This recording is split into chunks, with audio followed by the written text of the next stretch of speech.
primero lo que corresponde al primer premolar inferior. Aquí se los he ordenado de una manera más fácil de entender, ¿ya? Pero siempre hay que tener presente de que es mejor cuando uno dibuja, porque así uno entiende mejor. ¿Cuántas raíces tiene el primer premolar inferior? En este porcentaje de 84.4% tiene una sola raíz. Entonces, en la mayoría de los casos es un diente uniradicular. Pero en esta pieza dentaria ya encontramos tendencias a la bifurcación. Por eso es que en esta pieza dentaria vamos a encontrar elementos que nos marcan que en esta raíz o que esta raíz tiene esa tendencia a bifurcarse. Pero, como les decía, generalmente encontramos al diente dentro de este porcentaje de 84.4%. Es decir, que un 15.6% de los casos pueden haber otras variaciones. ¿Ya? No nos confiemos también de que toda la vida o todo el tiempo vamos a encontrar los primeros premolares con una sola raíz. Ya les he dicho que por más escaso que sea el porcentaje en que tengamos alguna variación de la raíz, de repente alguna vez ese pequeño porcentaje con características diferentes nos puede tocar. Y tenemos que saber qué hacer en estas situaciones. Por eso es que esto va a ir acomodado a todo eso y vamos a hablar cuando lleguemos a esa situación. ¿Qué forma tiene la raíz? Longitudinalmente, como todas las raíces, son cónicas. ¿Ya? Entonces, ya sabemos que cuando hablamos de cónica, automáticamente tenemos que mirar este sentido, longitudinal. Aquí está el cono, ¿ven? En el sentido transversal, o con un corte transversal, tiene la característica de ser ovoidal. ¿Ya? Entonces, transversalmente, la raíz de esta pieza dentaria es ovoidal, porque presenta pequeñas depresiones en mesial y en distal, o pequeños canales radiculares en mesial y en distal de la raíz, por si acaso, ¿no? Como en todas las piezas dentarias, siempre el canal o el canal radicular o la depresión radicular está más marcada en el lado distal. Entonces, cónica ovoidal, ¿ya? Y única, el 84%. Vamos a juntarlo todo. Esta pieza dentaria nos presenta una raíz única, cónica longitudinalmente, transversalmente ovoidal, en un 84.4%, unida las dos cosas. ¿Se entendió? O sea que cuando es única, es cónica y transversalmente ovoidal. Ahí abarca el 84.4%. Pero, ¿qué encontramos en esta raíz? Esta raíz es como cuando ustedes quieren girar ponen alguna cosa entre las manos. El ejemplo más claro es cuando uno lava una pieza de ropa. Entonces, ¿qué hace uno para eliminar el agua? Exprime la ropa. Entonces, uno hace como un giro en esa ropa para que vaya eliminando el agua, es decir, exprimimos, ¿no es cierto? Entonces, para hacer eso nosotros hacemos un giro. Esta raíz tiene una característica parecida a cómo nosotros manejamos la ropa, ¿ya? Por eso, ese medio giro que tiene la raíz se llama giroversión. ¿Por qué? Porque la raíz cambia de dirección. Es decir, en ese giro, la raíz cambia de dirección.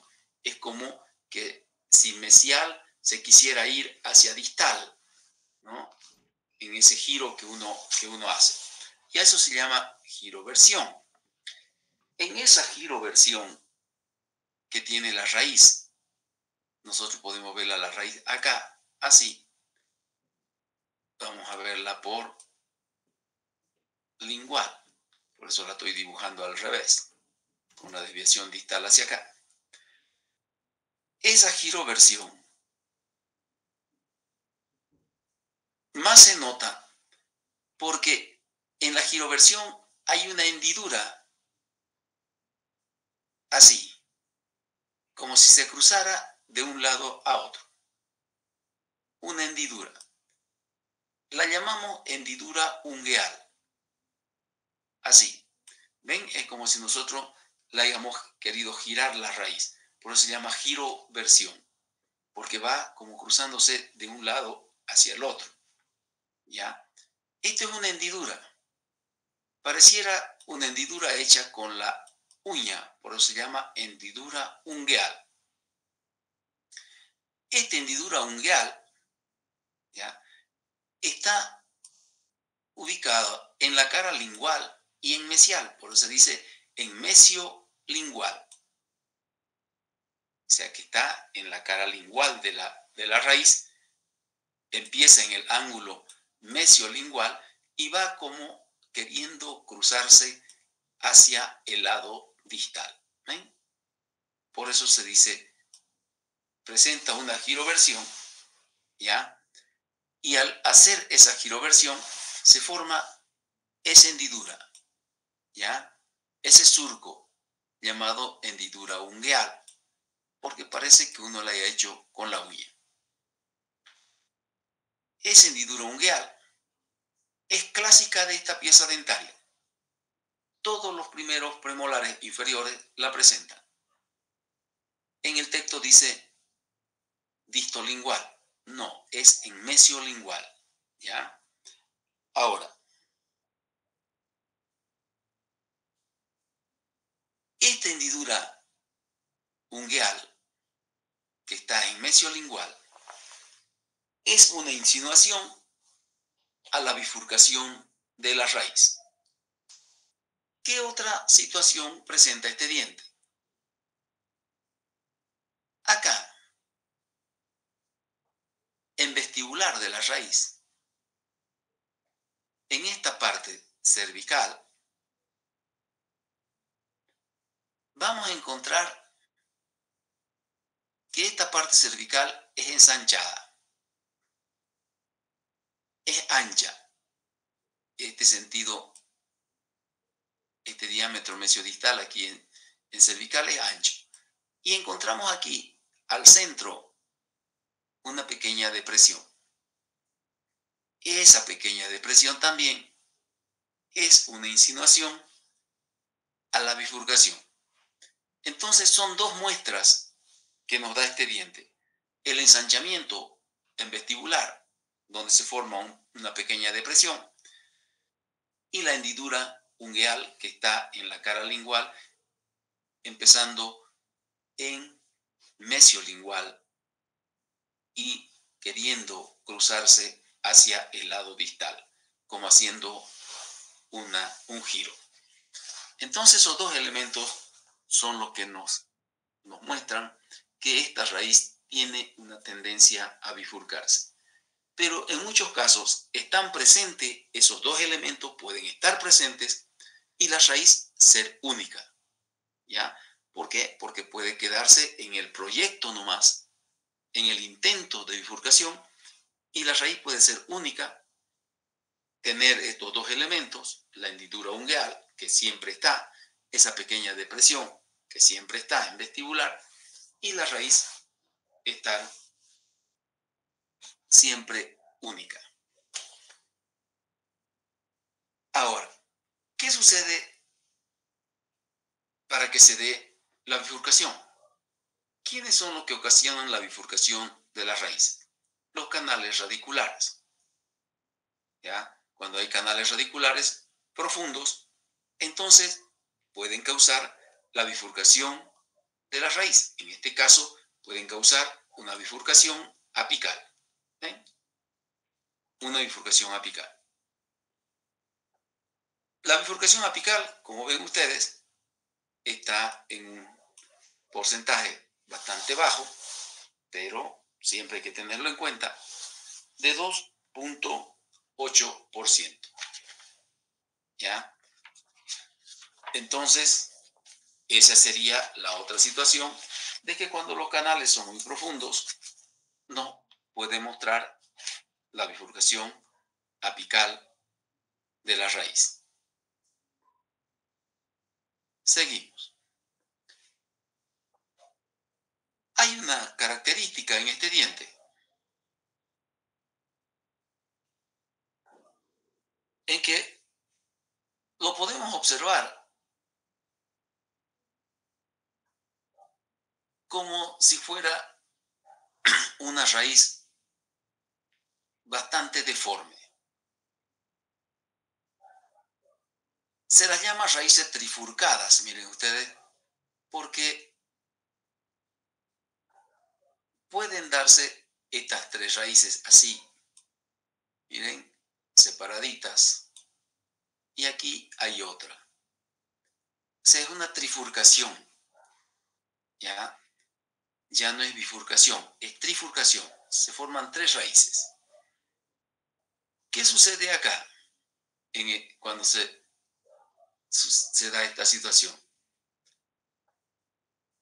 Esto se da porque el ensanchamiento que mostrábamos en la raíz en vestibular, ese ensanchamiento que forma esta depresión, esa depresión puede profundizarse y causar la bifurcación de esta raíz, así, ¿ya?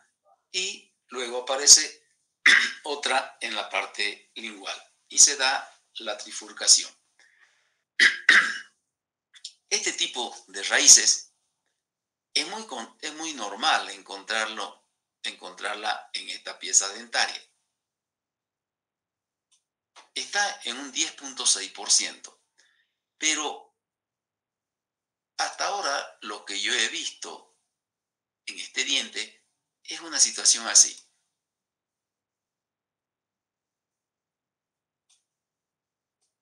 Puede darse esa bifurcación apical, como le decía, o la trifurcación.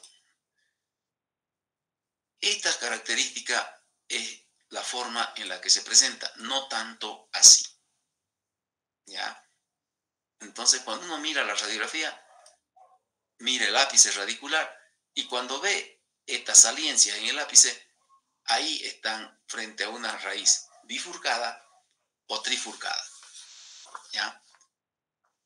Asusta, sí, asusta, especialmente cuando uno se ha olvidado de que les han enseñado que puede darse esta situación, puede asustar, pero no es algo que no se pueda solucionar. ¿Ya? ¿Por qué? Porque estas piezas dentarias que tienen las raíces así bifurcadas, la raíz de este diente tiene un conducto bastante amplio y cuando es único es bien estrecho en el ápice, pero cuando el conducto se bifurca, o la raíz se bifurca, perdón, el conducto también se bifurca y nos permite, como el conducto es amplio acá en el tercio cervical y en el tercio medio, nos permite llegar a estas ramificaciones o estas bifurcaciones del conducto, ubicando ubicando las limas que uno ingresa de una forma más o menos cruzada dentro del conducto, así, ¿ya?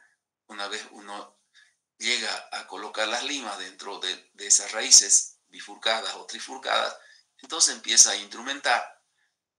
Una vez instrumentado, deja la lima ahí, instrumentamos el otro, limpiamos bien, dejamos la lima ahí y también si es trifurcada, hacemos lo mismo con el otro. Entonces cuando queremos obturar, nosotros agarramos, sacamos una lima, colocamos el medicamento, medimos bien, colocamos el cono, luego sacamos la otra lima, colocamos medicamento y así, conducto por conducto. Pero cuando están limpios, colocamos las limas primero para saber que estamos en cada una de esas raíces ramificadas. Si son dos, serán dos limas. Si son tres, las tres. Entonces no es un diente que hay que verlo, hay que asustarse y bueno, decir hay que extraerlo, ¿no? Cuando se descompone el diente, cuando tiene una caries profunda, ha tenido una caries profunda que ha causado la necrosis, la muerte de la pulpa, puede haber infección y en algunos ratos no se puede ya instrumentar más. Entonces, ni modo, ahí sí es un indicador de una exodoncia. Pero mientras se pueda limpiar, mientras puedan, siempre traten de limpiar. Fíjense, aquí estos conductos ser rectos, ¿ven? Y el otro también. Entonces, trata de ubicar. ¿Por qué? Porque aquí están los conductos bifurcados. Acá viene un solo conducto todavía. Desde acá recién se ramifican los conductos. ¿Ven? Entonces, siempre hay que tratar. No se asusten de ver estas cosas porque cuando uno se asusta es señal de que se olvidó uno que le enseñaron, ¿no? Por eso les digo, tómenle atención a lo que uno les enseña, porque esto que yo les indico son cosas que yo sé que se pueden hacer porque las he hecho. Si yo nunca las hubiera hecho, entonces le dijera, no, este diente háganlo, deséchenlo y tráiganlo. Pero no es así, se puede.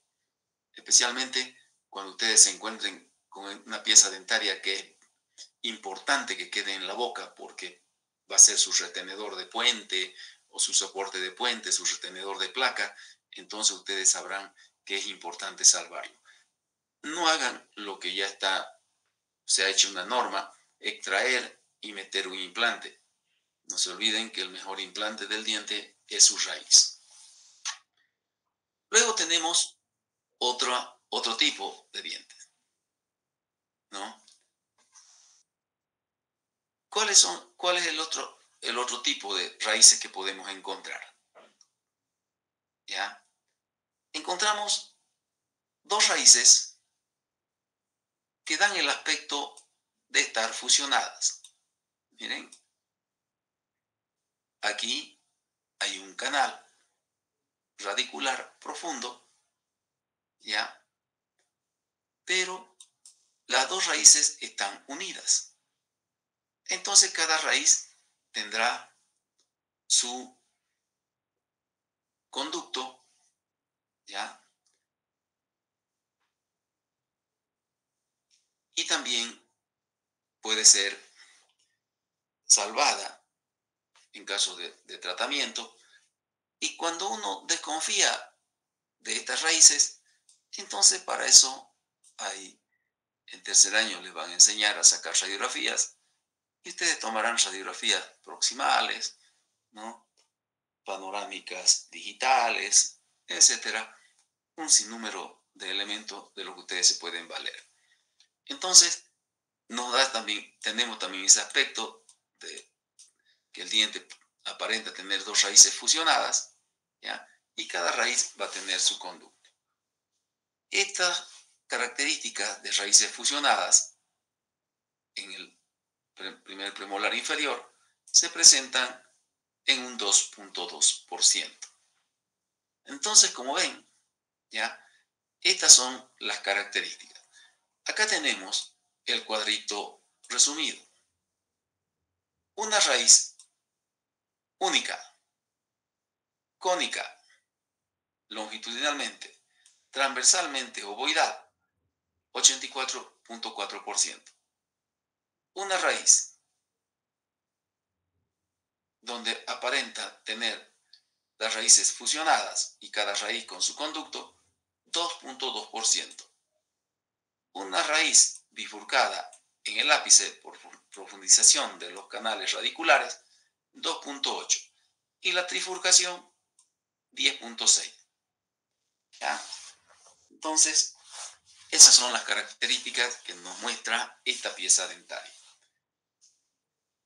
¿Cuánto mide la raíz de este diente? 14.6. La corona mide 7.8.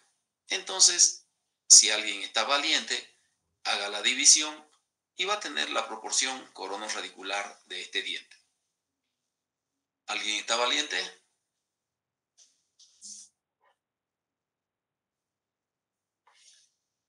¿O están cansados de chatear y sus dedos están dolidos? 1.87, doctor. ¿Cuánto? 1.87. 2 puntos. No, a ver, 14.6 entre 7.8. 1.87.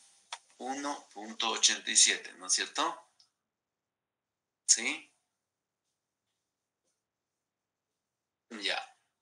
Eso entonces sería la proporción corono-radicular. 1.87. ¿Sí? Y sí. Ya, esa sería la proporción corono-radicular. La raíz termina de formarse, siempre en su ápice, es lo último que termina de formarse, a los 12 años. Y tiene la característica, esta raíz, cuando es única, de tener un ápice en punta. Acá, como ven, una sola raíz. Ya. Acá, los canales que nos muestra acá, ¿ven? Y nos dan el aspecto de dos raíces fusionadas, de dos conductos, la bifurcación apical y la trifurcación. ¿Ya?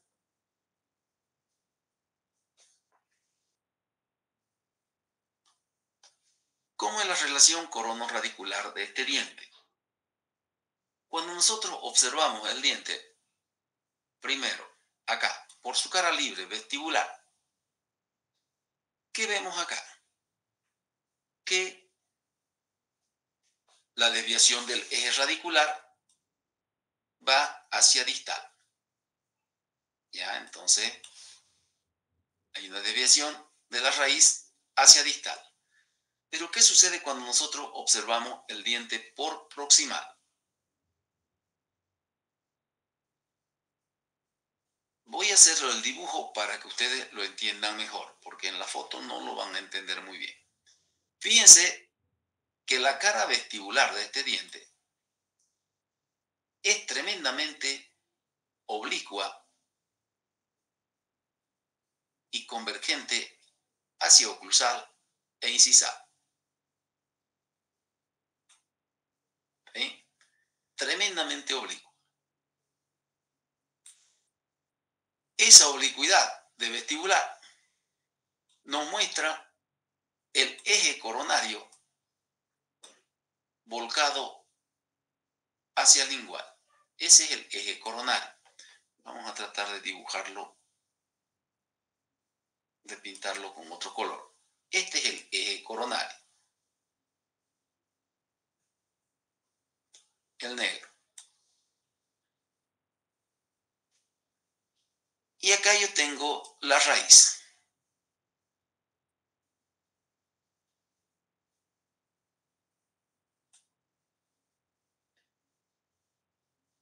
Y voy a marcar el eje radicular.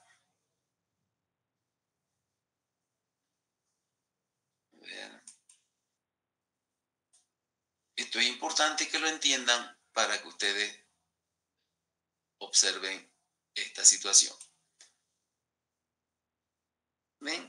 Vestibular tiene gran oblicuidad hacia oclusal y lingual para acomodar la oclusión con los superiores. ¿Ven? La corona está así.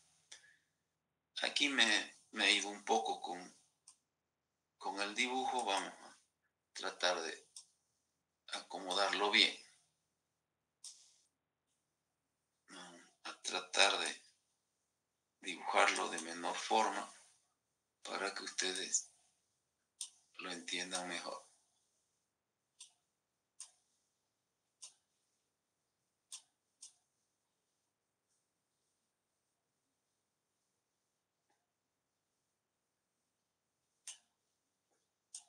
Así.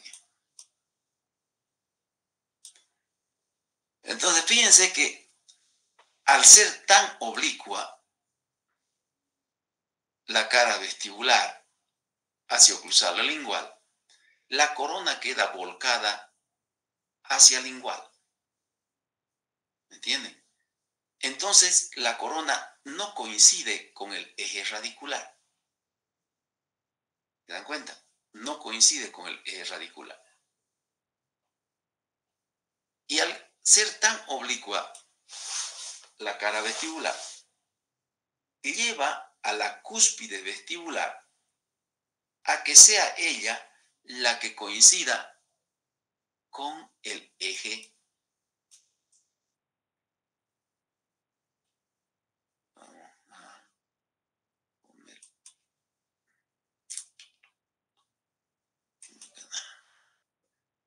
A ver si se ve el amarillo. Este es el eje vertical. ¿Ven? Entonces, la gran oblicuidad de vestibular lleva a que la corona quede volcada hacia oclusal y lingual. Y el vértice de la cúspide vestibular sea el que coincida con el eje radicular. Lo voy a remarcar todo de amarillo. ¿Ven?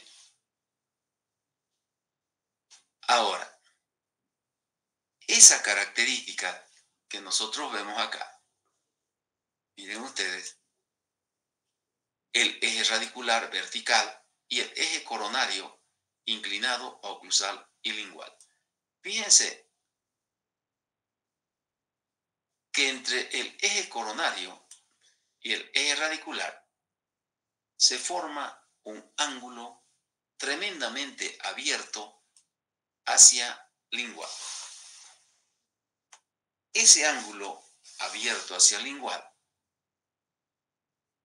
tiene como 160 grados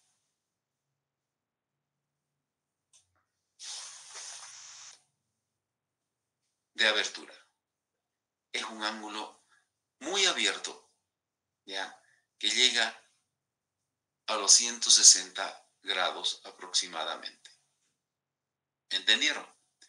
Por eso, cuando nosotros dibujamos o tallamos en cera o en jabón este diente, tenemos que hacer vestibular siempre oblicuo ahí, y en base a esa oblicuidad trazamos nosotros esta vertical, y en base a esta vertical nosotros tenemos que fijar el eje radicular.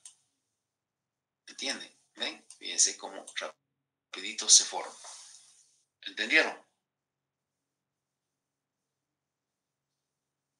¿Se entendió? ¿Sí? Entonces, como les decía, el ángulo que forma el eje coronario y el eje radicular es un ángulo tremendamente abierto hacia el lingual de 160 grados. ¿Todos entendieron? Sí, doctor. Muy bien. Entonces, como ya entendieron lo que hemos hecho, entonces aquí en este dibujo,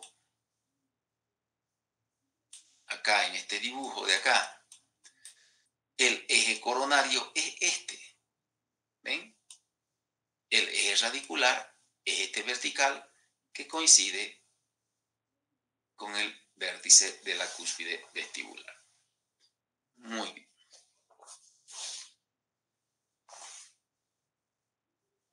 ¿Qué dirección tienen las raíces y los conductos en esta pieza dental? Aquí van a notar algunos numeritos que son bastante interesantes. En su texto de ustedes, en una parte dice 57%, pero es el 47%. 47.5% tiene raíces rectas.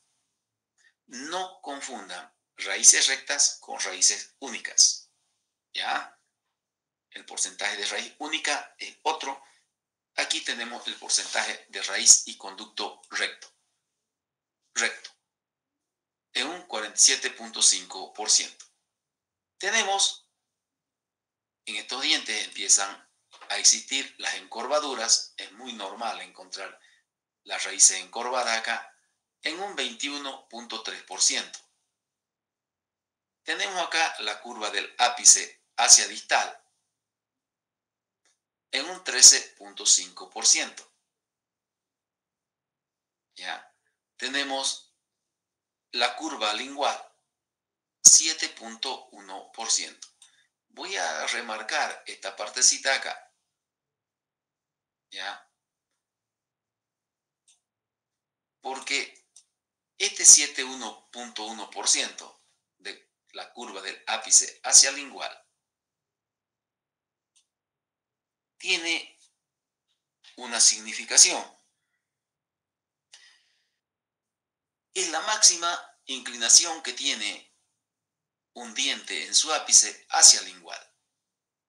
Es decir, que en este diente encontramos que el ápice tiene el mayor porcentaje de inclinaciones hacia lingual. ¿Ya? En un 7.1%. Es el mayor de todos los dientes. Luego tenemos la curva vestibular, 2.1. El acodamiento, 2.1%. La bayoneta, 2.1%. Y la pseudobayoneta, en un 4.3%. Cualquiera de estos puede también existir, pero no implica para nada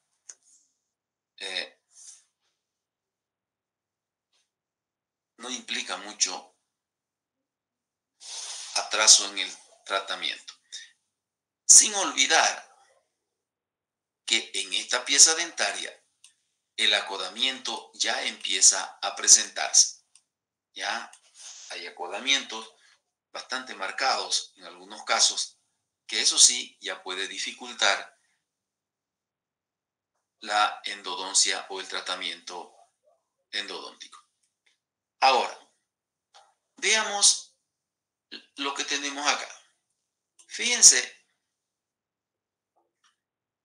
que tenemos el 47.5% de raíces rectas. Pero si nosotros sumamos, miren, la encorvadura distal y la curva del ápice hacia distal, ¿ya? 21 más 13, 21.3 más 13, nos da 34.8. Entonces, 34.8 es un número cercano al 47.5. Entonces, este diente o lo encontramos con raíz recta o sumando estos dos podemos encontrarlo con una de estas desviaciones, puede ser en curvadura o curva apical a distal. ¿Ya? Entonces, eso podemos encontrar. Ahora, ¿qué otra característica encontramos en este cuadrito? Esto. Es el segundo diente con mayor porcentaje de encorvaduras radiculares hacia distal.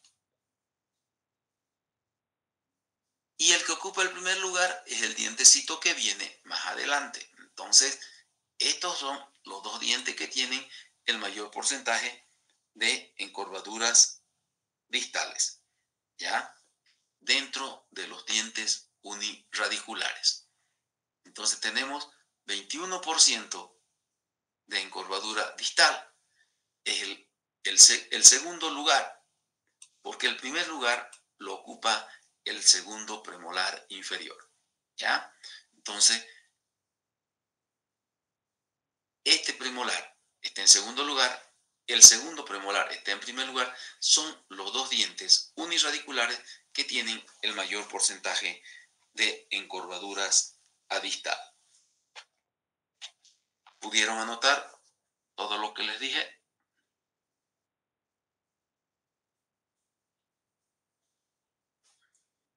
Sí, doctor. Muy bien.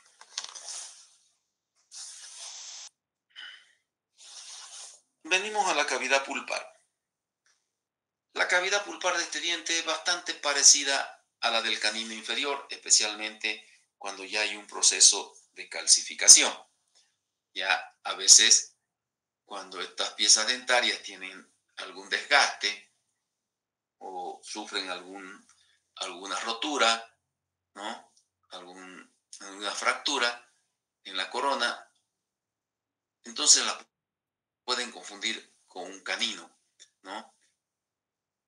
Igual cuando nosotros vemos una radiografía de la morfología interna, si no sabemos diferenciar el diente, podemos confundir la cámara pulpar o la cavidad pulpar también con la de un canino. Pero tiene sus diferencias, como vamos a ver enseguida. Vamos a ver la cavidad pulpar. Empezamos primero por la cámara. La cámara, ¿ya? Vista por su cara libre, entonces estamos viéndola en el sentido mesiodistal, por su cara libre, vestibular, o puede ser por lingual, no pasa nada. ¿Qué características observamos en la cámara pulpar cuando la vemos por vestibular? El texto dice tiene la característica de esta. ¿Qué característica? La característica de la cara vestibular. ¿Qué característica tiene la cara vestibular? Pentagonal, con vertientes y un vértice. Esa cámara pulpar, entonces, está retratándonos acá la forma de la cara vestibular. Como ven, es estrecha en el sentido mesiodistal. Estrecha. ¿Ya? Las paredes, ya saben ustedes que todo lo que es convexo hacia afuera es cóncavo hacia la cámara. Si la cara proximal mesial y distal son convexas hacia afuera, las paredes de la cámara son cóncavas hacia la cámara. Entonces, tiene forma pentagonal. Cuando este diente es joven, ya saben que puede tener lobulaciones, así. También la cámara va a presentar sus lobulaciones, o sus tres cuernitos, pero que después se desaparecen las escotaduras, se forman las vertientes, y también acá quedan las vertientes, formando un pentágono. Esta cámara pulpar se va a unir al conducto radicular sin ninguna línea de demarcación. ¿Ya? Y como ya sabemos, las paredes del conducto, cuando hablemos del conducto lo vamos a ver, van a ir convergiendo hacia el ápice, formando el cono, tal como se forma o como lo forma el cono de la raíz. ¿Ven? Aquí tengo también la cámara, ahí, y acá el conducto cónico. Ahora, en la visión proximal, miren ustedes, ahí está la cámara. ¿Qué observamos? Observamos una cámara amplia en el sentido vestíbulo lingual, con dos cuernos que hacen recordar la forma de las cúspides.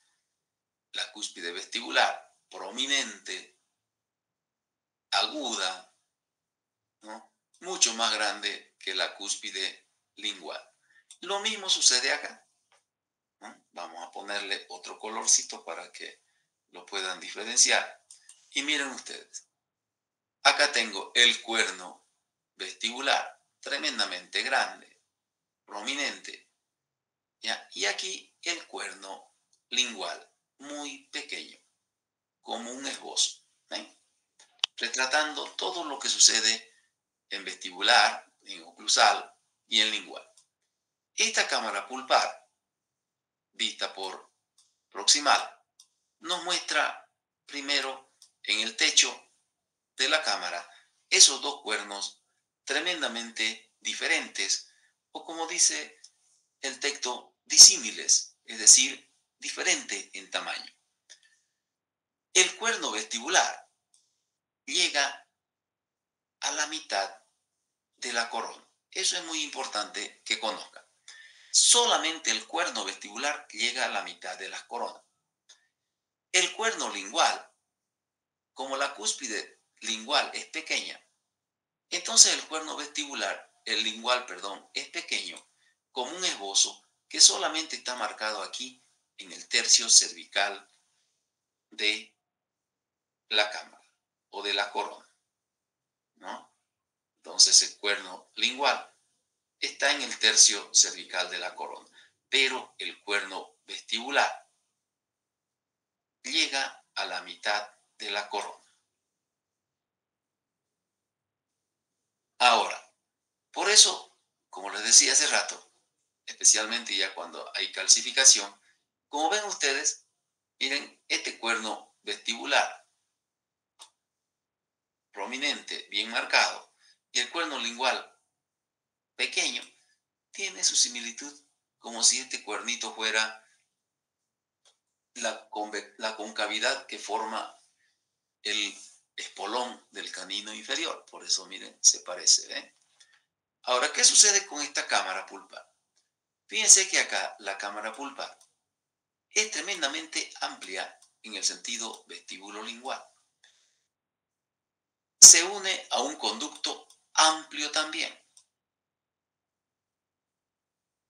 sin ninguna demarcación. Hasta ahí lo vamos a dejar, porque cuando hablemos del conducto vamos a volver a estos dibujos, o si no, lo dibujamos allá, ¿no? Entonces, al igual que todo premolar, la cámara pulpar con sus paredes dan el aspecto cuboideo, como es su corona. Corona es cuboidea, entonces la cámara pulpar también va a ser cuboidea. Como ven acá, convexo hacia afuera, cóncavo hacia la cámara, convexo hacia afuera, lingual, cóncavo hacia la cámara. La pared de la cámara, entonces, serán invertidas, ¿no? Cóncavas hacia la cámara. Seguimos.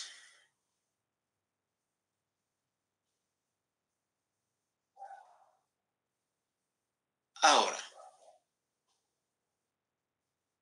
¿qué sucede con esta cámara? Cuando el conducto es único, como en este caso, ya, la cámara y el conducto se unen sin demarcación. ¿Qué no hay? No hay piso. Pero ¿qué sucede cuando la cámara ya tiene que unirse a un conducto bifurcado. Entonces, cuando se bifurca el conducto, aparece el piso. ¿Ya? Y este conducto, en algunos casos, como hemos visto, tiene bifurcación del conducto, entonces aparece el piso. Una vez que esta pieza dentaria, miren ustedes, fíjense aquí, es un diente joven. ¿Ven? Miren acá el cuerno vestibular y aquí el cuerno lingual. Pero aquí tenemos un diente adulto, miren. ¿Ya? Desapareció el cuerno lingual. ¿Por qué? Porque ya el proceso de identificación lo hizo desaparecer y queda una cámara similar a la del camino.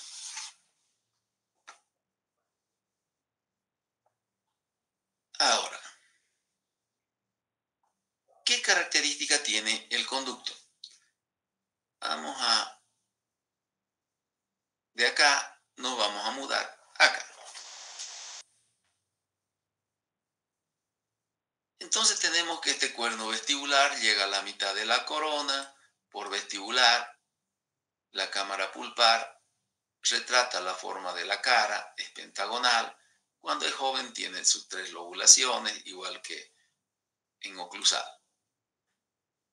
Todo lo que es convexo hacia afuera es cóncavo hacia la cámara. Ahora, como ya sabemos,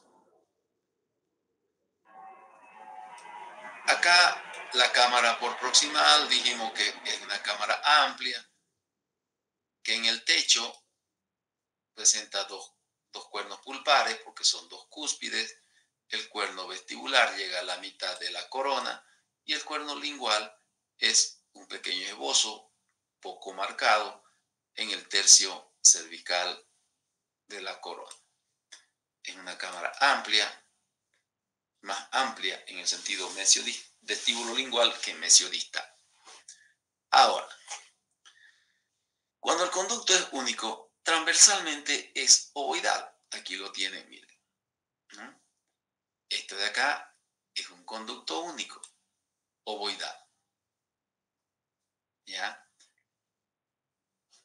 Ese ovoidal, cuando es ovoidal, entonces en el ápice será circular. Y ese ovoidal, con el paso del tiempo, se irá transformando en circular y se irá estrechando. Pero ya les voy a explicar qué sucede en este diente. ¿Ya? Ahora, este conducto, cuando es único y es transversalmente ovoidal, fíjense que es cónico y bien formadito, miren, es un cono bien formado, ¿sí? Bien formado. Es un cono bien formado, con sus dos paredes o con sus paredes convergentes hacia el ápice donde termina en un foramen apical. ¿Ya? Entonces, la cámara vista por vestibular es estrecha, se une a un conducto estrecho, pero uniforme. Un conducto cónico uniforme, con sus paredes muy convergentes hacia el ápice y muy uniforme en su convergencia. Pero ¿dónde está el cambio que sufre este conducto? El cambio del conducto se da en el sentido de las caras proximales, es decir, en una visión proximal. ¿Qué sucede con el conducto? La cámara es amplia, tiene 2 cuernos pulpares. La cámara es amplia en el sentido vestíbulo-lingual y se une a un conducto amplio en el tercio cervical e incluso parte del tercio medio, hasta acá. Y fíjense que este conducto, cuando es único y es ovoidal, puede presentar lagunas o embolsamientos. Es decir, que sus paredes son sinuosas y aquí el tercio cervical y parte del tercio medio del conducto son amplios, tremendamente amplios en el sentido vestíbulo-lingual, como ven aquí, ¿ven? Amplio en el sentido vestíbulo-lingual y estrecho. Igual este conducto amplio en el sentido vestíbulo-lingual, ¿ya? Igual se va a ir transformando después en ovoidal, ¿no? En circular, etc. Y se va estrechando. Pero fíjense que el conducto, visto por proximal, desde el tercio medio hasta el ápice, sufre un estrechamiento brusco. Y aquí es que hay que tener cuidado con este diente. ¿Por qué? Porque nosotros, cuando hacemos un tratamiento en estos premolares, tenemos que tener un poco de cuidado cuando nos toca tratarlos. ¿Por qué hay que tener cuidado? Porque cuando nosotros llegamos acá con la lima a la cámara y aparte del conducto en el tercio cervical y parte del tercio medio, podemos colocar una lima bastante gruesa. Pero esta lima gruesa viene y se nos atora aquí. Y si nosotros nos olvidamos que este diente tiene lagunas o embolsamiento en el tercio cervical y parte del tercio medio y que después el conducto es estrecho, podemos forzar la lima acá y la rompemos. Entonces, lo que tenemos que hacer en este diente es que, aunque tenga, conociendo su anatomía, aunque tenga el tercio cervical y medio, aparte de la cámara, amplia, tenemos que empezar con un instrumento delgado. Llegar al ápice, ¿no? Instrumentar, limpiar y luego paralelizar estas paredes que están sinuosas, las paralelizamos y llegamos a conformar este cono. Ensanchamos el tercio, parte del tercio medio y apical, y entonces recién podemos obturar. Acá, en este lugar, nos va a entrar un cono o dos conos de repente, pero aquí en este lugar pueden entrarnos 5, 6, 7 o 8 conos porque es amplio. Entonces, esta característica, cuando nosotros observamos al diente por vestibular, no se la observa. Por vestibular están viendo ustedes un conducto uniforme, con sus paredes muy convergentes y muy bien formados, el cono hasta el ápice. En cambio, por proximal, ya no se logra ver esa situación, sino que se ve este cambio con presencia de lagunas y abultamiento. Entonces, como ven acá, fíjense, desde la cámara hasta parte del tercio medio, es amplio el conducto en el sentido vestíbulo-lingual, ya con lagunas o embolsamientos. Y todo esto nosotros tenemos que paralelizar todas estas paredes para que podamos hacer un buen tratamiento. Podemos encontrarlo, el diente, como ya les decía, con dos conductos bifurcados en el ápice. ¿Ven? Entonces, como ven acá, tenemos un conducto amplio en el tercio cervical y medio, una cámara pulpar amplia, y entonces podemos ubicar estos conductos y realizar el tratamiento sin problema. Acá, cuando hay dos raíces aparentemente fusionadas, cada raíz tiene un conducto, los conductos son estrechos, son circulares, ¿no? Pero también tenemos una cámara amplia que nos va a permitir ubicar esos conductos para su tratamiento. ¿Ya? Entonces, estas son las características que siempre hay que tener presente en estas piezas dentarias. ¿Alguna pregunta hasta ahí? Ninguna, doctor. Gracias. Y acá tenemos los cambios a través de la edad. ¿Ven? Miren, este es un conducto amplio visto por vestibular. Es un diente joven. Y este mucho más amplio todavía. Es una visión proximal también de un diente joven. Pero miren que en este diente joven ya se nota que el tercio apical es más estrecho que el tercio cervical y parte del tercio medio. En cambio acá tenemos un conducto, ¿no? Si bien es amplio, pero fíjense que va yendo uniforme.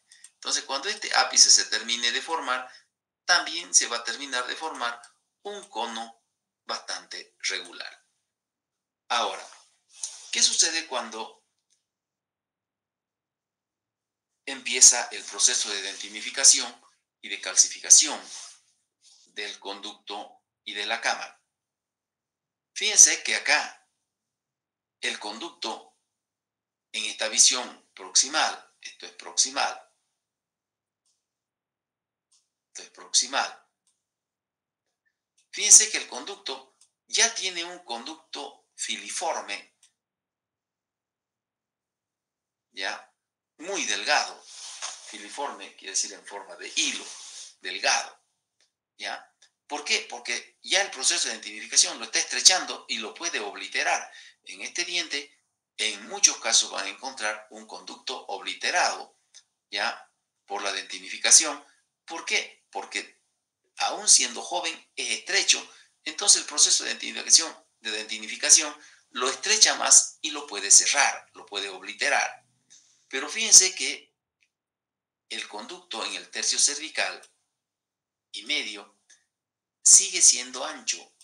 ¿Por qué? Porque como acá habían lagunas o embolsamiento, el proceso de dentinificación tarda más en estrecharlo, al igual que la cámara.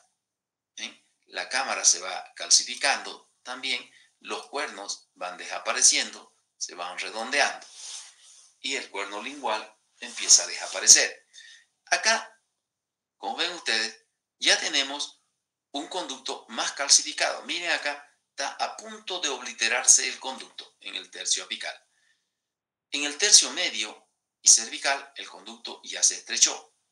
Entonces ya no es amplio en el sentido vestíbulo-lingual, ¿no? Ya no es ovoidal y amplio, ¿no? Sino que ya aquí puede estar volviéndose circular porque se estrechó. Pero fíjense, el cuerno vestibular sigue ahí, pero el cuerno lingual ya no hay. Aquí, en este momento, es donde la cámara pulpar podemos confundirla con la del canino inferior porque se parece. ¿Ya? Entonces, esas son las características cuando encontramos ya una pieza dentaria en una persona con edad avanzada. Y aquí, como ven, ya, aparte de la dirección de las raíces que son rectas, fíjense cómo este conducto, miren ustedes, cómo puede ser larga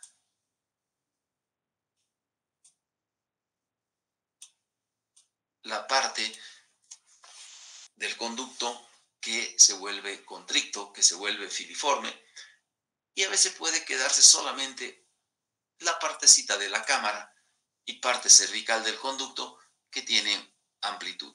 Y después el conducto es tremendamente estrecho, por eso es que hay que tener cuidado, ¿no? Aún siendo recto el diente, pero el conducto tiene esa característica. Aquí tenemos encorvadura, aquí la raíz recta, el conducto recto, aquí la curva del ápice hacia el lingual. Miren ustedes como ya les dije, es el que tiene el mayor porcentaje. Aquí las curvas a distal, ¿ya? Acá tenemos la curva vestibular. Las encorvaduras en este diente pueden ser ligera, franca, ¿no? O ligera, media y franca. Los tres tipos de encorvadura pueden encontrarse. Pueden encontrarse raíces muy, muy encorvadas, pseudo-bayonetas, bayoneta, curva del ápice hacia el lingual, que ya vimos, bifurcación, porque existen canales proximales profundos, la bifurcación de la raíz y del conducto en el tercio apical. Y acá, fíjense el proceso de dentinificación o de calcificación del diente. De un diente joven a un diente adulto, cómo va estrechándose especialmente primero el conducto. Y fíjense que la cámara, por más cerrado que esté el conducto, fíjense aquí este conducto está calcificado, ya está obliterado en el ápice, pero la cámara sigue manteniendo cierta amplitud. Por eso es que nos puede confundir, ¿no? Y a veces metemos de golpe la lima si no tenemos cuidado, y al ser más gruesa queremos hacer un movimiento brusco y se puede romper. Acá los cortes transversos, como ven, la raíz transversalmente ovoidal, ¿no? Ovoidal, ovoidal, ¿no? Entonces acá hay dos conductos porque hay ramificación o porque hay trifurcación también en esa raíz.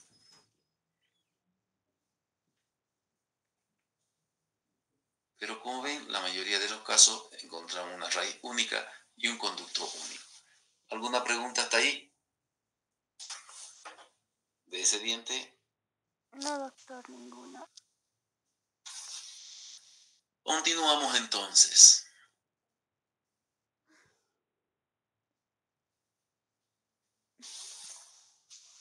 Y vamos acá al segundo premolar inferior.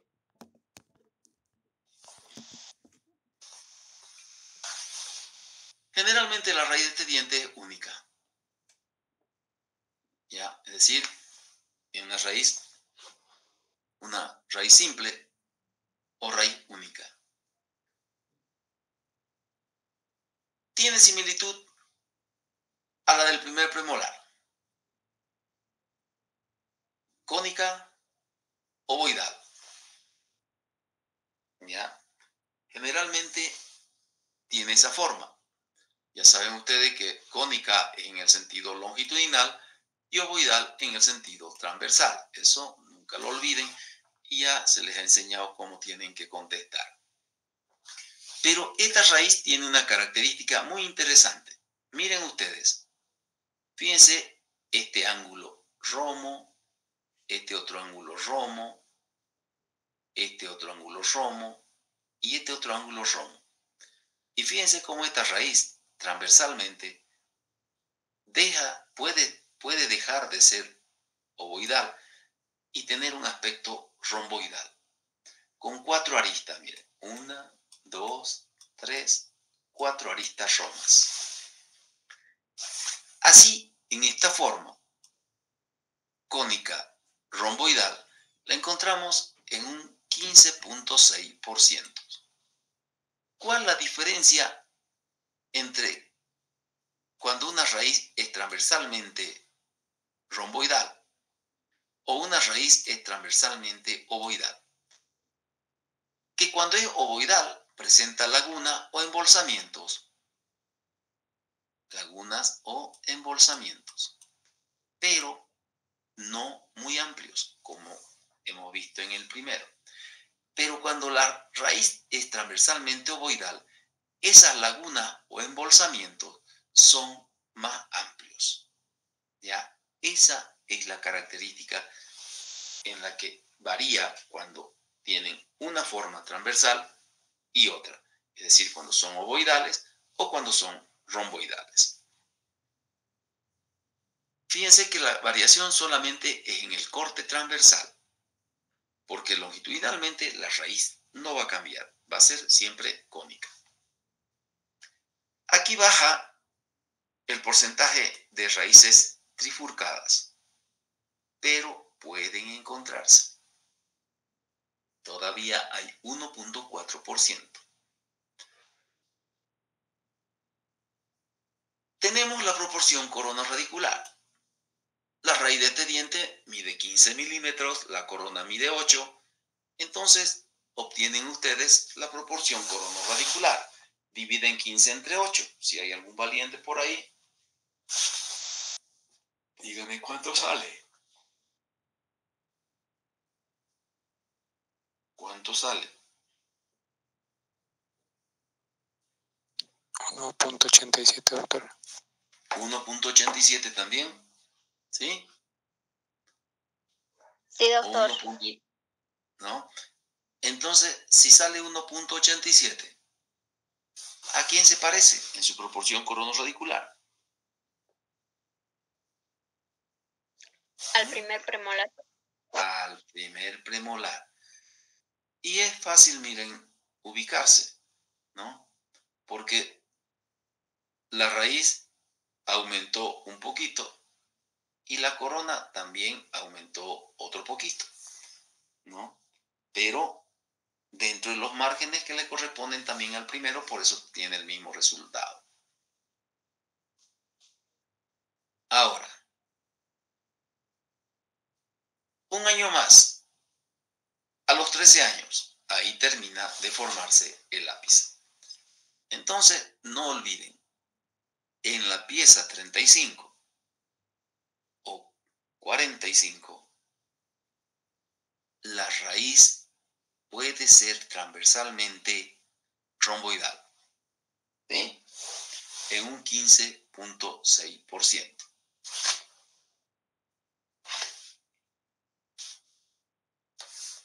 La relación corono-radicular.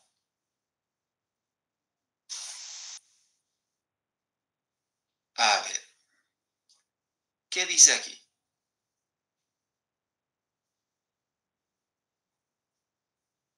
Similar a la primera también. Similar al primero, ¿no es cierto? ¿Sí?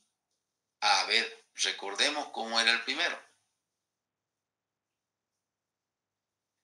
Visto por vestibular, ¿a dónde iba el eje radicular? ¿Quién se acuerda? Hacia distal. Hacia distal. Visto por proximal, el eje coronario iba hacia Lingual. hacia oclusal y lingual y desplazaba el vértice de la cúspide hacia el centro para coincidir con el eje radicular. ¿Sí? ¿Se acuerdan? Y se formaba un ángulo también aquí abierto. ¿Recuerdan o no? ¿Sí? Entonces, también se forman los 160 grados que vimos en el primero. ¿Sí? ¿Se ubicaron, no es cierto? Sí, doctor. Muy bien. Para que vean que hay cosas que si ustedes las comparan, se ubican, no se necesita repetir, porque al repetirlo ustedes lo aprenden mejor. Ahora, acá viene la dirección de raíces y conductos. Miren ustedes que tenemos 38.5 de raíces rectas. Pero veamos. Tenemos en curvatura distal 30.4. Vamos a buscar las desviaciones a distal primero. Tenemos la curva distal 5.4. Tenemos un acodamiento a distal que nos muestra un 4%. ¿Por qué estamos buscando esto? Vean ustedes cómo entre las raíces rectas y las desviaciones a distal hay un equilibrio, ¿no? Porque si acá tenemos 30.4 de encurvadura distal y acá 5.4 del ápice desviado a distal, hasta ahí son 35.4. 8. 35.8 más un acodamiento a distal que tiene 4%. 35.8 son 39.8. Entonces miren ustedes que entre 38.5 rectas y 39.8 con desviaciones a distal, desviación distal, hay un equilibrio. O sea que este diente lo podemos encontrar con raíces rectas o con encorvadura distal, en primer lugar, o con un acodamiento o con una curva del ápice a distal, pero generalmente con una encorvadura, ¿no? Entonces, las desviaciones a distal sumadas se equilibran con las raíces rectas. Ahora, tenemos acá el 30.4 de encorvadura distal. ¿Se acuerdan ustedes que en el primer premolar teníamos 21.8 de encorvadura distal? O 21.3 de encorvadura distal, algo por ahí. Y les dije, este es el segundo, después, ocupa el segundo lugar con las encorvaduras distales. ¿Por qué? Porque el primer lugar lo ocupa este diente. Miren, este tiene el mayor porcentaje de encorvaduras distales de todos los dientes unirradiculares. ¿Ya? Ahora, tenemos pseudobayonetas en un 6.8%. ¿Qué sucede con este porcentaje de pseudobayonetas? Es el mayor de todos los dientes. O sea que, fíjense ustedes que esta pieza dentaria tiene un alto porcentaje de pseudobayonetas, un 6.8%, y es el mayor de todos los dientes. Y así como vimos el otro día que el segundo premolar superior es el que tiene el mayor porcentaje de acotamientos dobles o bayonetas, el 7%. Entonces, el segundo premolar superior tiene el mayor porcentaje de acotamientos dobles o bayonetas. O acotamientos dobles en bayonetas, si quieren. O en forma de bayonetas, porque son formas. Y este tiene el 6.8% de desviaciones dobles en forma de pseudobayonetas. Entonces, el uno tiene mayor porcentaje de bayonetas y el otro, el inferior, tiene mayor porcentaje de pseudobayonetas. ¿Ya? De eso no lo olviden. Entonces, como ven acá, este diente tiene un sinnúmero de desviaciones. ¿Ya? Ahora, tenemos curva a vestibular 6.1. Tenemos curva lingual 3.4. El primer premolar es el que tiene el mayor porcentaje de curva lingual, que tiene 7.1. Este baja a 3.4. Acodamientos del tercio apical hacia vestibular, un 4%, y 1.4% de raíces trifurcadas. Pero fíjense la variedad que tiene de desviaciones este diente. ¿Ya? Entonces, o es recta la raíz o es encorvada a distal. Son los porcentajes más altos. ¿Vamos?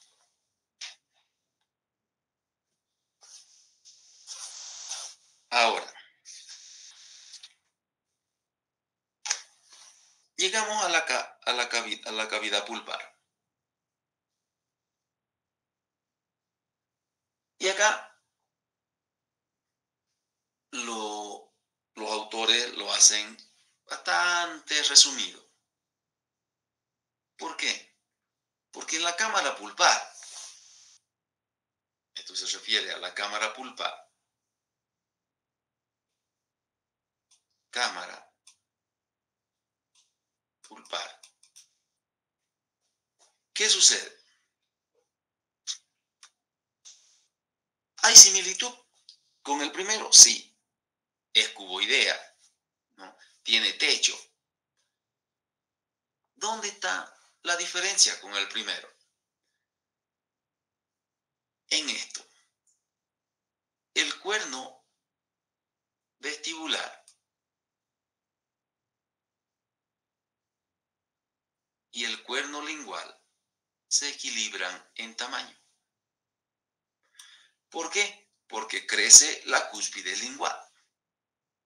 Entonces, ya aquí no es un cuerno el que llega a la mitad de la corona, sino que los dos cuernos, tanto vestibular como lingual, llegan a la mitad de la corona.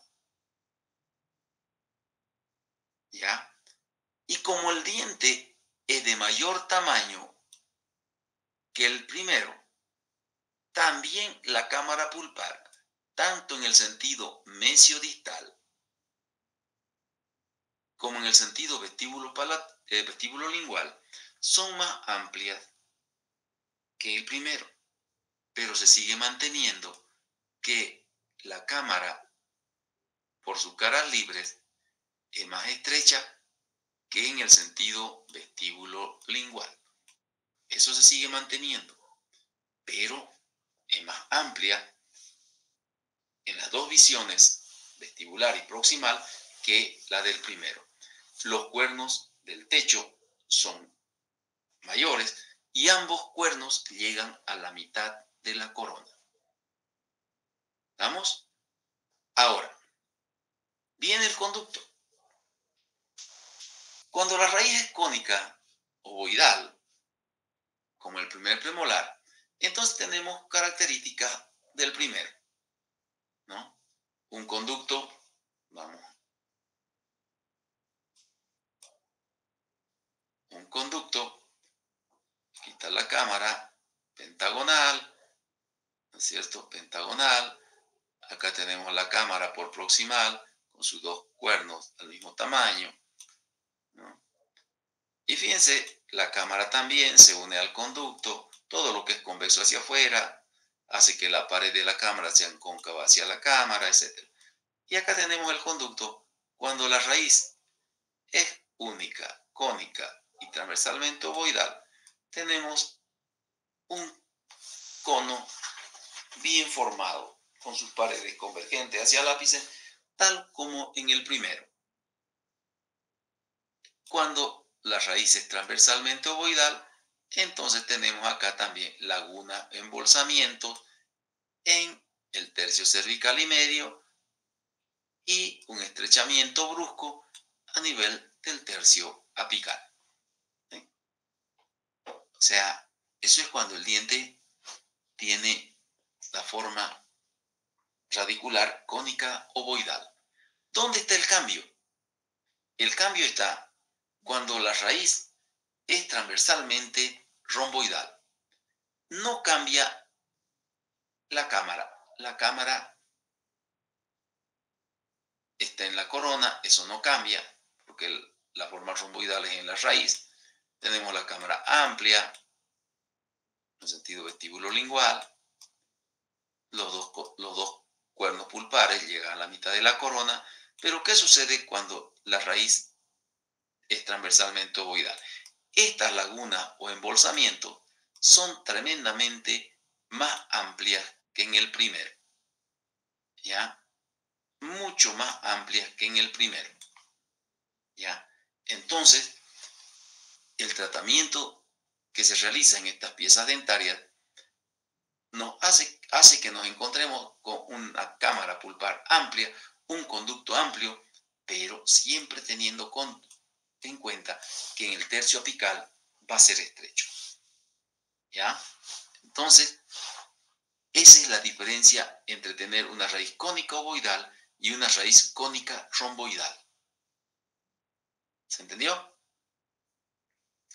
Después el conducto, cuando veamos ahorita los cambios a través de la edad, van a ver que se va a ir transformando por el proceso de dentificación, pero para hacer un tratamiento acá en este diente, nunca olviden de paralizar las paredes para realizarlo, porque si no se paralizan las paredes, en estas cosas, en estas sinuosidades, estas curvas que hacen las lagunas o embolsamiento, puede quedarse tejido necrosado, descompuesto acá, que puede hacer fracasar el tratamiento. Por eso hay que limar, limpiar y lavar.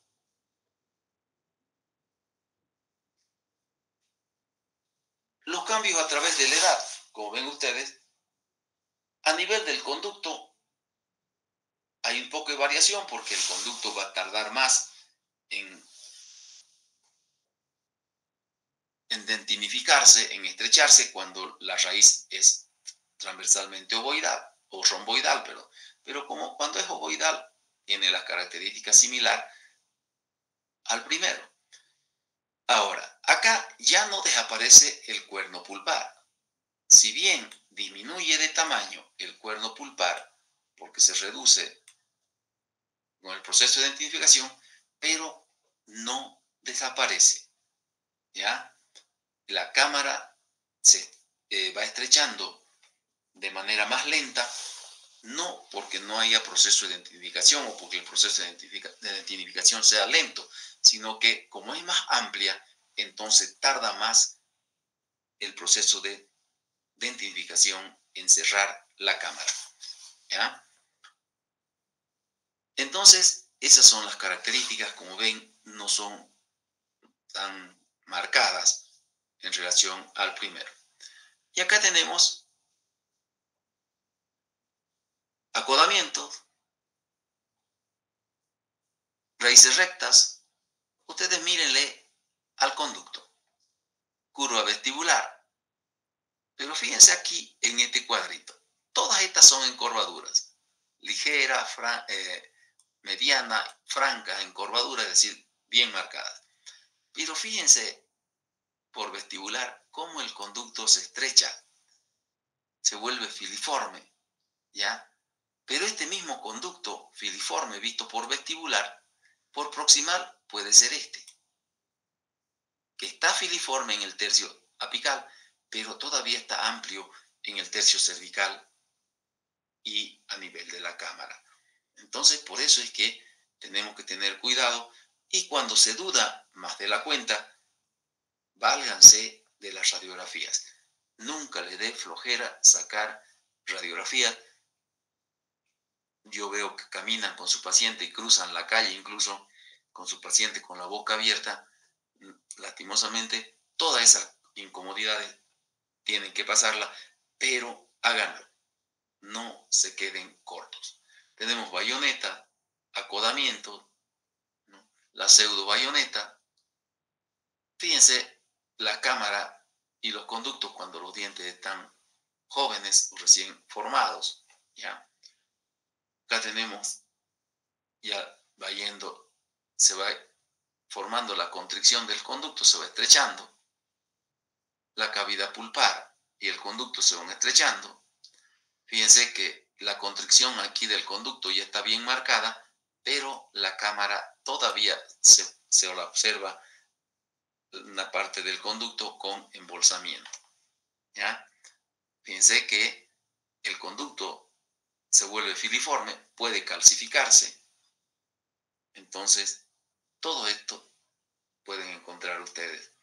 Acá tenemos las raíces en los cortes transversales. Transversalmente romboidal, ven clarita, está claro la forma del conducto más amplia, ¿ya? Tenemos ovoidal y el último de los casos es un conducto bifurcado cuando se trata de un diente trifurcado. Acá ustedes pueden obtener esto en su libro. Ahí ustedes tienen su texto y son las diferencias que hay entre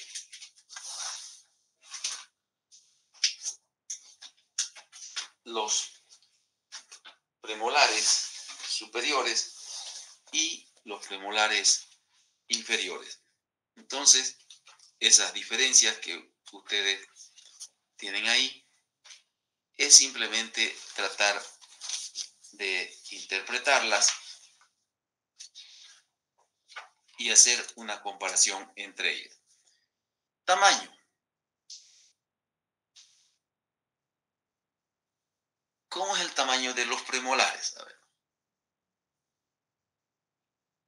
Los premolares superiores. El primero premolar superior es de mayor tamaño, de mayor volumen que el primero inferior.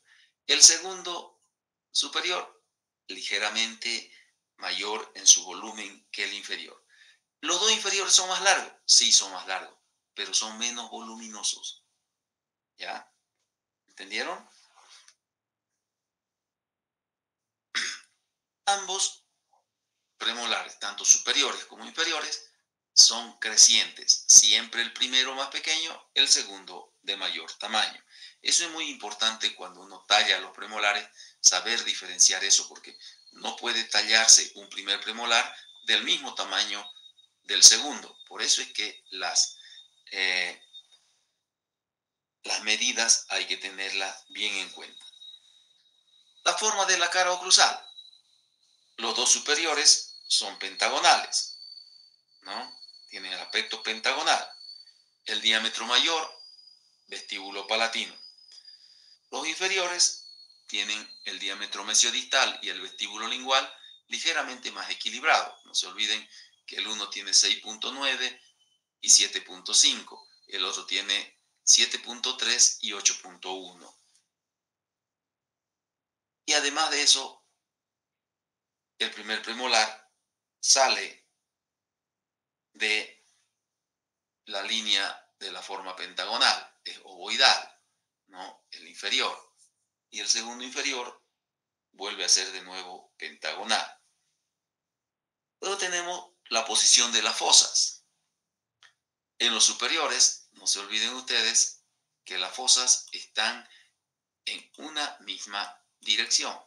Aquí está la fosa mesial, va el surco, y acá está la fosa secundaria distal. Están en esa posición, ¿no? Es decir, están equilibradas en su posición. En los inferiores, en cambio, ¿no? Tengo la mesial acá, ligeramente desplazada vestibular, y la distal acá, más amplia, pero cerca del lingual. ¿Ven? Entonces no están al mismo nivel, no son equivalentes en su nivel. ¿Ya? Por eso es que hemos visto que en el primer premolar, con la horizontal de la arista longitudinal, hay 18 grados aquí entre las fosas, entre la línea que une las fosas y la horizontal que pasa. Y en el segundo, 10 a 12 grados en la misma posición. Después tenemos los surcos. En los superiores, como ven, el surco principal es completo. ¿No? Los dos surcos principales son completos. ¿Sí? Llevan una dirección recta de mesial a distal, perpendiculares al eje mayor de la cara. No se olviden que acá está la cara oclusal, estos dientes, y este es el diámetro perpendicular al eje mayor de la vertical, y entonces el surco está perpendicular a esta vertical. En los inferiores, los surcos están incompletos. ¿Se acuerdan que hay un surco que nace acá en el primero y no llega a unirse porque está la cresta o apófisis oblicua? Y además en el segundo están las fosas acá, y generalmente los surcos son curvos o arciformes o en media luna, más que en B y en dirección oblicua. Las oblicuidades de las caras proximales.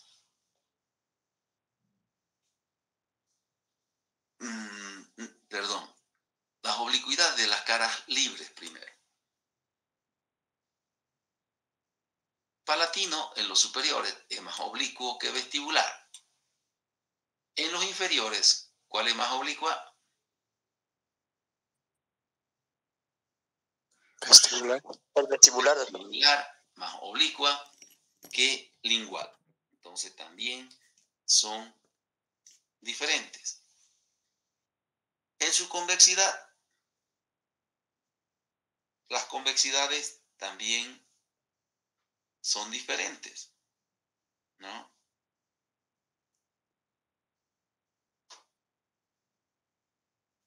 ¿Por qué? Porque en el sentido mesiodistal son convexas, son más convexas en los superiores, pero en el sentido cérvico-oclusal son más convexas los inferiores, ¿no? Entonces, también son diferentes. Pero tenemos el plano oclusal.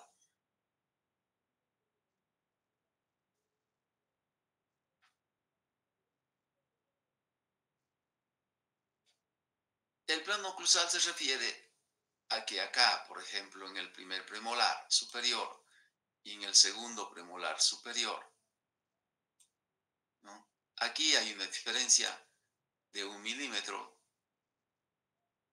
entre las cúspides, ¿sí?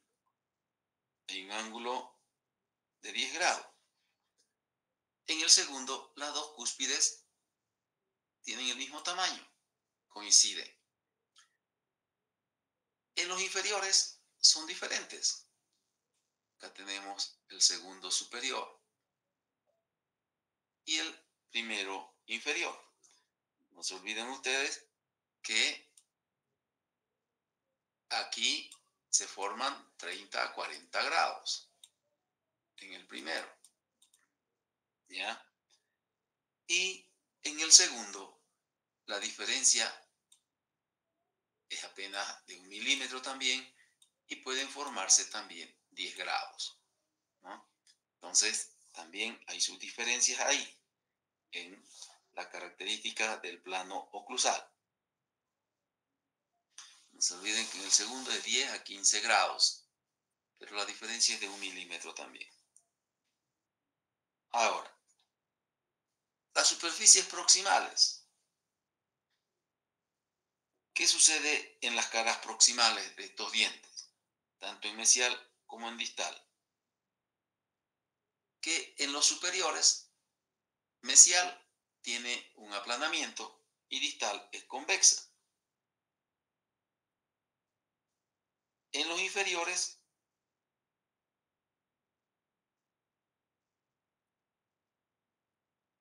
son convexas en el tercio oclusal y ligeramente aplanadas en cervical. Luego viene la porción radicular.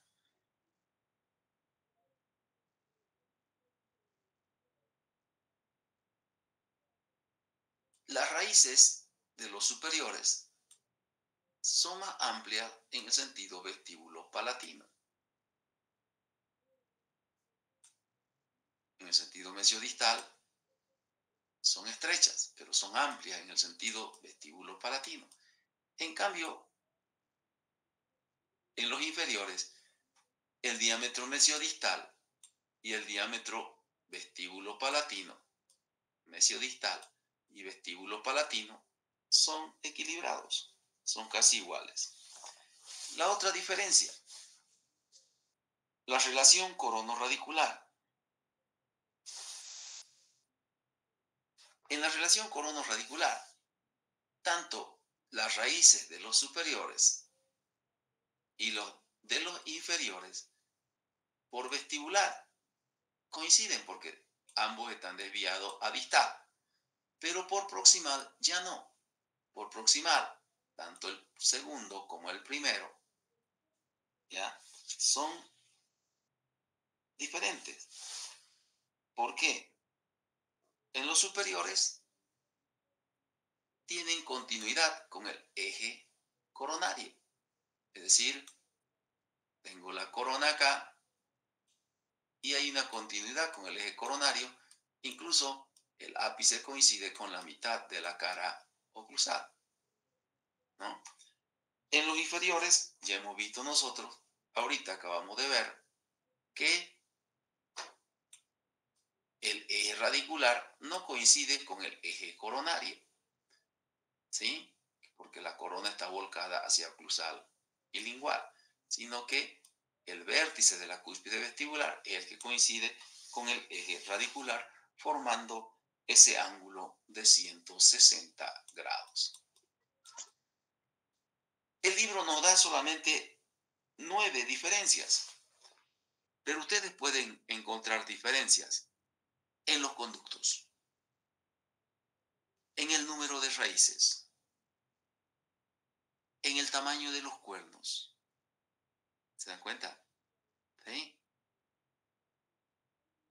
En las bifurcaciones del conducto, en el número de conductos que puede tener cada diente. ¿Ya? En todas, fíjense, esa y muchas otras más, si ustedes buscan diferencias, de estas 9 pueden haber 30, 40, porque van a encontrar un sinnúmero de diferencias entre los premolares. ¿Ya? Entonces, en el texto tienen 9. No crean que son solamente esas 9. No. Fíjense que todas estas 9 diferencias solamente son de la morfología externa. No habla nada de la morfología interna. Y en la morfología interna son tremendamente diferentes estos 2 dientes. O estos 4 dientes. ¿Entienden? ¿Sí?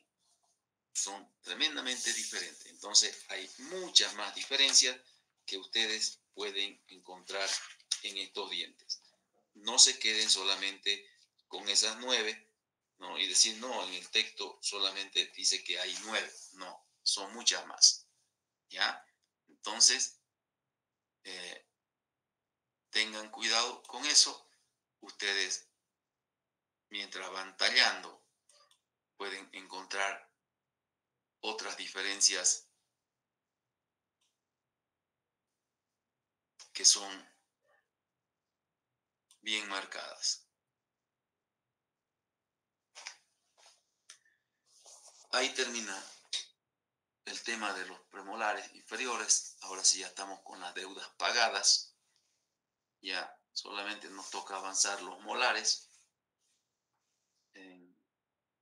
después del receso para quedarnos ya preparándonos para el segundo parcial. Si no tienen ninguna pregunta, muchas gracias por asistir. Que tengan una buena vacación. Practiquen tallado.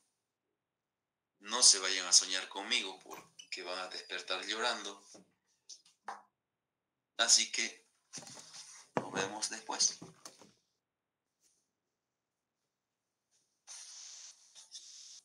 Si alguien quiere preguntar algo, no hay problema. Doctor, Sí. ¿el ápice del segundo premolar inferior termina igual en punta?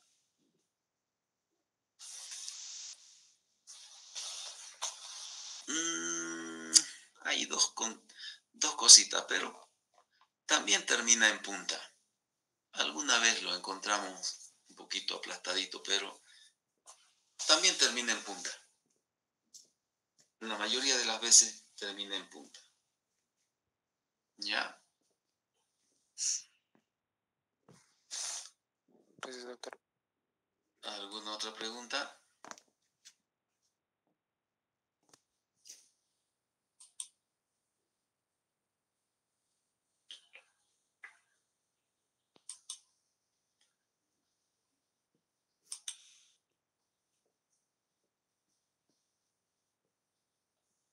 Pregunten nomás.